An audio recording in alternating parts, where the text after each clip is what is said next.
நல்லவர்கள் கெட்டவர்கள் என எல்லோரிடமும் பழகு. எப்படி இருக்க வேண்டும் என்று நல்லவர்களிடம் கற்றுக்கொள். எப்படி இருக்கக்கூடாது என்பதை கெட்டவர்களிடம் கற்றுக்கொள். நடப்பவை நல்லவையாகவே இருக்கும். என்னையே அனுதினமும் நினைத்து கொண்டிருக்கும் என் பக்தர்களுக்கு என் அன்பும் அருளும் ஆறுதலும் எப்பொழுதும் உண்டு. தினமும் உன்னை காணவே ஏதாவது வழியில் நான் வருகிறேன். எல்லாமுமாயிருக்கும் நான் உன்னுடன் தான் இருக்கின்றேன். இன்று நீங்கள் அமைதியாக இருக்க வேண்டும்.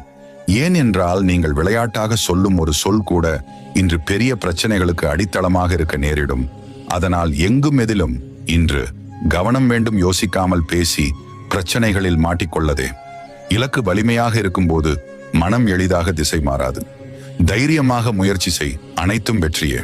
வாய்ப்பு வருவதற்கு முன் நாம் அதற்கு தயாராக இருப்பதே வெற்றிக்கான ரகசியம். நீ வாழ்வில் எல்லாம் இழந்து கொண்டிருக்கிறேன் என்று நினைக்கின்றாயா? அப்போது இதை நினைவில் கொள். நடந்து கொண்டிருக்கும் எல்லா விஷயத்துக்கும்